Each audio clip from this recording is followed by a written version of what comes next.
वाले स्टूडेंट, कैसे आप सब। आशा करता हूँ कि आप बहुत अच्छे होंगे और अच्छी तरह से अपनी पढ़ाई कर रहे होंगे। मैं शिव कुमार और स्वागत करता हूँ आपके अपने यूट्यूब चैनल पर।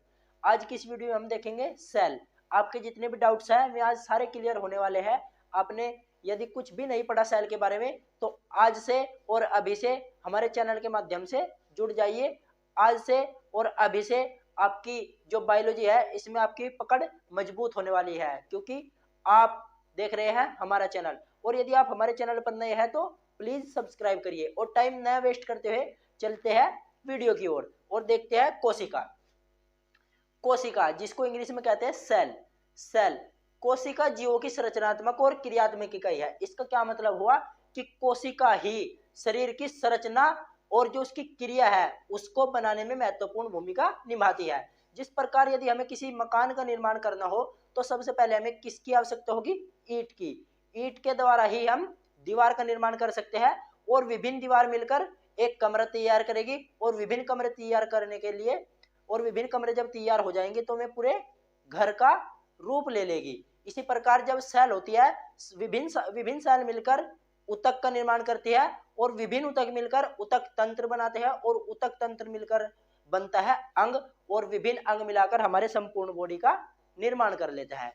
और देखिए यह है सर्वप्रथम मर्त कोशिकाओं की खोज। यदि हम इसकी खोज के बारे में डिस्कस करें तो सबसे पहले जो कोशिका की खोज की थी वो की थी रॉबर्ट हुक ने और 1665 ईस्वी में। रॉबर्ट हुक ने 1665 ईस्वी में कोशिका की खोज की। इसीलिए रॉबर्ट हुक को कोशिका विज्ञान का पिता अर्थात साइटोलॉजी का पिता कहा जाता है। Father of cytology Robert Hooke. Robert Hooke को क्या कहा जाता है? साइटोलॉजी का पिता, क्योंकि इन्होंने सबसे पहले कोशिका की खोज की और इसीलिए इन्हें कोशिका विज्ञान का पिता या साइटोलॉजी का पिता कहा जाता है। अब यदि इसके बाद की बात की, क्योंकि इसने मृत कोशिकाओं की खोज की थी, और यदि सजीव या जीवित कोशिका की बात करें उसकी खोज की थी एंटोनी वॉन लीवेनहोक ने। मुझे पता है आपने ये नाम पहले भी सुना होगा लेकिन याद नहीं एंटोनी वॉन लीवेनहोक कौन था। इसने विषाणु की खोज की थी या जीवाणु की? तो देखिए इसके बारे में यदि मैं आपको थोड़ा सा बताऊं, एंटोनी वॉन लीवेनहोक को जीवाणु विज्ञान का पिता भी कहा जाता है, क्योंकि इसने जीवाणु की खोज की। और जो विषाणु और वायरस की खोज जो हमारे वैज्ञानिक हुए हैं इवानवस्की ने विषाणु की खोज की, इसलिए इवानवस्की को विषाणु का पिता कहा जाता है। विषाणु का पिता इवानवस्की और जीवाणु का पिता एंटोनी वॉन लीवेनहोक। एंटोनी वॉन लीवेनहोक ने ही जीवित कोशिकाओं की खोज की। इन्होंने खोज करने के बाद जो कोशिका सिद्धांत है वो दो वैज्ञानिक हुए हैं, स्लेडर और स्वान। स्लेडर और स्वान ने कोशिका सिद्धांत को दिया। अब यदि हम बात करें सबसे बड़ी कोशिका और सबसे छोटी कोशिका, इनमें कंफ्यूजन रहता है कि सबसे बड़ी कोशिका कौन सी है और सबसे छोटी कौन सी है। तो सबसे बड़ी कोशिका की यदि बात करें हम तो सबसे बड़ी कोशिका, सबसे बड़ा अंडा किसका होता है? जो अंडा होता है उसमें केवल एक सेल होती है। और यदि हम बड़े और छोटे की बात करें तो केवल एक के आधार पर ही करते हैं। ऐसा नहीं है कि हम 10 व्यक्तियों को ऊपर नीचे खड़ा करके कहे कि ये व्यक्ति लंबा है, ऐसे नहीं। केवल एक कोशिका या एक आदमी के आधार पर ही हम तुलना कर सकते हैं बड़े या छोटे की। तो इसी प्रकार हम एक कोशिका लेंगे तो जो शुतुरमुर्ग का अंडा है वो सबसे बड़ा अंडा होता है और उसमें एक सेल होती है, इसीलिए जो सबसे बड़ी कोशिका हुई वो हुई शुतुरमुर्ग का अंडा। और यदि सबसे छोटी कोशिका की बात की जाए वो सबसे छोटी कोशिका है माइकोप्लाज्मा की कोशिका। तो देखिए ये है सबसे छोटी कोशिका माइकोप्लाज्मा की होती है तथा सबसे बड़ी शुतुरमुर्ग का अंडा। ये तो हुई सबसे बड़ी और सबसे छोटी की। लेकिन यदि हम अपने शरीर के बारे में बात करें, क्योंकि आप बायोलॉजी पढ़ रहे हो अपने शरीर से संबंधित जानकारी भी आपको होनी चाहिए, तो यदि हम अपने शरीर के बारे में बात करें, मानव शरीर में सबसे छोटी कोशिका जो होती है वो होता है स्पर्म। मनुष्य का जो स्पर्म होता है वो मनुष्य के शरीर की सबसे छोटी कोशिका होती है। और सबसे बड़ी कोशिका की बात की जाए वो होती है अंडाणु, एग या ओवम, जो महिला के शरीर के अंदर निर्माण होता है। जिसका जो ओवम होता है उसका निर्माण महिला के शरीर के अंदर होता है और जो स्पर्म होता है उसका निर्माण पुरुष के शरीर के अंदर होता है। जो स्पर्म होता है वो मानव शरीर की सबसे छोटी कोशिका है और जो ओवम या एग या अंडाणु है वो मानव शरीर की सबसे बड़ी कोशिका है। अब यदि हम बात करें मानव शरीर के तंत्रिका तंत्र की कोशिका की, क्योंकि मानव शरीर में जो तंत्रिका तंत्र है में कोशिका सबसे लंबी कोशिका है। सबसे लंबी कोशिका कौन सी है? मानव शरीर की तंत्रिका तंत्र अर्थात न्यूरॉन की कोशिकाएं सबसे लंबी कोशिका है। इसकी जो सबसे खास बात है, इसके सबसे खास बात यह है, जो मनुष्य का तंत्रिका तंत्र अर्थात न्यूरॉन की कोशिका है उसमें सेंट्रोसोम नहीं होता। सेंट्रोसोम क्या है? सेंट्रोसोम किसी सेल के डिवीजन में भाग लेता है, अर्थात सेल डिवीजन सेंट्रोसोम के द्वारा ही होता है। अब तंत्रिका तंत्र में सेंट्रोसोम नहीं है, इसलिए जो तंत्रिका तंत्र या न्यूरॉन की कोशिकाएं हैं उनमें सेल डिवीजन नहीं होता। इसीलिए यदि हमारा मस्तिष्क डैमेज हो जाए तो उसकी कोई संभावना नहीं है कि वह ठीक हो सकता है। लेकिन हमारे शरीर का एक ऐसा अंग भी है जिसमें सेल डिवीजन की बहुत अधिक क्षमता होती है, उसका नाम है लिवर। लिवर हमारे शरीर का एकमात्र एक ऐसा अंग है, यदि वो डैमेज हो जाए तो उसकी सेल रीजनरेशन के द्वारा पुनः उसका निर्माण कर देगी। देखिए, देखते हैं, मानव की तंत्रिका तंत्र कोशिकाओं न्यूरॉन में कोशिका विभाजन नहीं होता क्योंकि उसमें सेंट्रोसोम नहीं होते। नेक्स्ट जैसे वीडियो आती रहेगी आपको पता लगता रहेगा सेंट्रोसोम क्या है, माइटोकॉन्ड्रिया क्या है, एंडोप्लाज्मिक रेटिकुलम क्या है। आज केवल हम कोशिका के बारे में डिस्कस करेंगे, इसका इतिहास और सबसे बड़ी और सबसे छोटी कोशिका। तो घबराना बिल्कुल नहीं, अंत तक बने रहिए मेरे साथ इसी चैनल पर और आपको कोशिका और कोशिका के जितने भी अंग है, ऑर्गन है, उनके बारे में संपूर्ण जानकारी मिलती रहेगी आने वाली वीडियो में। मानव की लिवर की कोशिकाओं में कोशिका विभाजन की अधिक क्षमता होती है। मैंने आपको बताया जो मानव की लिवर सेल होती है उसमें सेंट्रोसोम होता है और उसमें कोशिका विभाजन की सबसे अधिक क्षमता होती है। जिस तरह छिपकली की पूंछ यदि कट जाए तो वह पुनः निर्माण हो जाता है उसका, उसे को कहते हैं पुनरुद्भवन या रीजनरेशन। इसी कारण इस ऐसा ही हमारा अंग है शरीर का, जो हमारे शरीर का अंग है लिवर, लिवर में भी पुनरुद्भवन या रीजनरेशन की क्षमता पाई जाती है।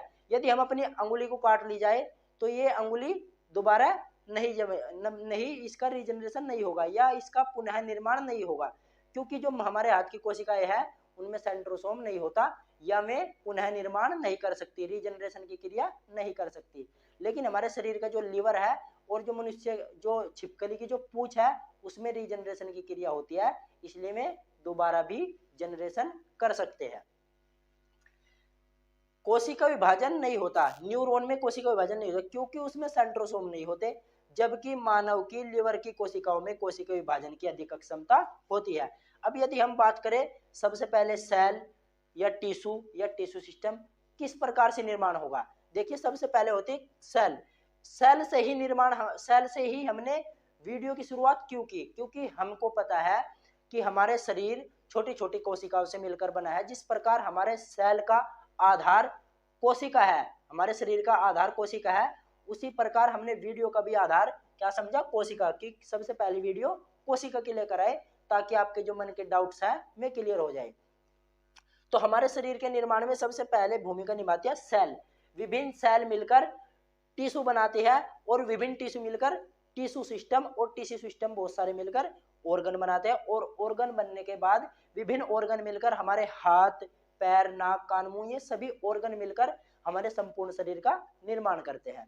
जिस प्रकार एक ईंट से दीवार, विभिन्न दीवार मिलकर एक घर, एक कमरा, और विभिन्न कमरे मिलाकर एक घर का निर्माण करते हैं। अब यदि हम कोशिकाओं के बारे में बात करें, कोशिकाओं को संख्या का मतलब काउंटिंग, गिनती के आधार पर भी, और उनके केंद्रक, जो उनमें केंद्रक होता है उसके आधार पर भी कोशिकाओं को दो भागों में बांटा गया है। कौन कौन से भाग है? देखिए, संख्या के आधार पर यदि बात करें हम, संख्या के आधार पर भी कोशिकाओं को दो भागों में बांटा गया है।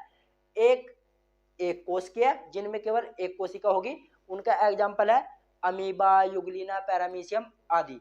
ये सभी एक कोशिकीय जीव है, अर्थात इसमें केवल एक कोशिका होती है। बहुकोशिकीय में सभी कोशिकीय जिनमें वृद्धि होती है सभी बहुकोशिकीय कहलाते हैं। जैसे मनुष्य, कुत्ता, बकरी, पेड़ पौधे आदि जंतु, ये सभी बहुकोशिकीय जीव माने जाते हैं क्योंकि इसमें विकास होता है। बहुकोशिकीय का मतलब बहुत सारी कोशिकाओं से मिलकर निर्माण हुआ किसी जीव का। अब यदि केंद्रक के आधार पर बात करें हम, केंद्रक के आधार पर भी कोशिकाओं को दो भागों में बांटा गया है। वे कौन कौन से है? एक प्रोकैरियोटिक, एक यूकैरियोटिक। कंफ्यूजन नहीं होना है क्योंकि प्रोकैरियोटिक और यूकैरियोटिक क्या है, इसके लिए मैं नेक्स्ट वीडियो लाऊंगा, उसमें आपका डाउट सभी क्लियर हो जाएगा कि प्रोकैरियोटिक क्या है और यूकैरियोटिक क्या है। देखिए चलते चलते इसके डायग्राम पर भी ध्यान दे लेते हैं थोड़ा सा। देखिए ये यूकैरियोटिक कोशिकाओं का डायग्राम है या संरचना है। यूकैरियोटिक कोशिका जो है उसकी संरचना है। यूकैरियोटिक और प्रोकैरियोटिक की वीडियो हम कल लेकर आएंगे। सबसे पहले इसके डायग्राम पर नजर मार लेते हैं। देखिए ये किसी भी सेल का जो सेल होती है उसके मध्य में एक केंद्रक होता है जो उसकी सभी क्रियाओं को नियंत्रित करता है। सेल के विभिन्न पार्ट होते हैं जैसे न्यूक्लियर इनवलप केंद्रक आवरण, न्यूक्लियर पोर केंद्रक जो ये पोर छिद्र होता है केंद्रक छिद्र, क्रोमोसोम जो क्रोमोसोम गुणसूत्र होते हैं गुणसूत्र केंद्रक के अंदर होते हैं, और लास्ट है न्यूक्लियोलस। ये सभी मिलकर एक न्यूक्लियस बनाते हैं अर्थात एक केंद्रक का निर्माण करते हैं। केंद्रक के नीचे आप देख रहे हो सेंट्रोसोम। ये वो सेंट्रोसोम है जिसके द्वारा कोशिका का विभाजन होता है। यदि हम थोड़ा सा इसके ऊपर देखें न्यूक्लियस के ऊपर, यह है गोल्जी बॉडी। गोल्जी बॉडी की खोज कैमिलो गोल्जी नामक वैज्ञानिक ने की थी और इसी के नाम के आधार पर इसका नाम क्या रख दिया गया, गोल्जी बॉडी। ये आप देख रहे होंगे फ्री राइबोसोम। राइबोसोम क्या है, राइबोसोम प्रोटीन का निर्माण करते हैं, इसीलिए राइबोसोम को प्रोटीन की फैक्ट्री कहा जाता है। यह स्मूथ एंडोप्लाज्मिक रेटिकुलम।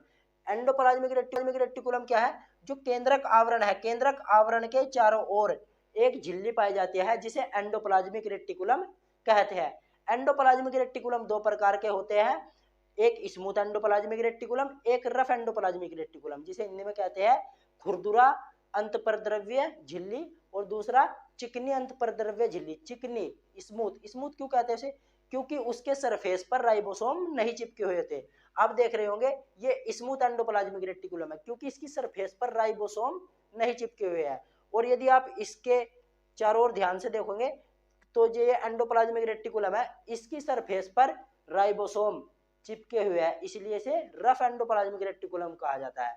और इसका क्या काम है राइबोसोम का, राइबोसोम प्रोटीन का निर्माण करते हैं। और यदि ये स्ट्रक्चर देख रहे होंगे आप ये इस प्रकार की, इसे बोला जाता है माइटोकॉन्ड्रिया। माइटोकॉन्ड्रिया हमारे सेल का पावर हाउस होता है क्योंकि इसमें एनर्जी का संचय होता है, ऊर्जा घर भी उसे बोला जाता है। अब ये आज की वीडियो थी। नेक्स्ट वीडियो में हम लेकर आएंगे प्रोकैरियोटिक और यूकैरियोटिक। आशा करता हूँ कि आपको यह आज की वीडियो बहुत अच्छी लगी होगी और बहुत थैंकफुल लगी होगी। आपके जो डाउट्स होंगे वे शायद क्लियर हो गए होंगे। यदि क्लियर ना हुए हो मुझे कमेंट कर देना, मैं दोबारा फिर एक वीडियो लेकर आ जाऊंगा। कल की वीडियो में हम देखेंगे प्रोकैरियोटिक और यूकैरियोटिक। यदि आपको यह वीडियो पसंद आई हो लाइक शेयर और कमेंट जरूर करें, और यदि आप हमारे चैनल पर नए हैं तो प्लीज सब्सक्राइब करके बेल आइकन जरूर दबाएं। धन्यवाद।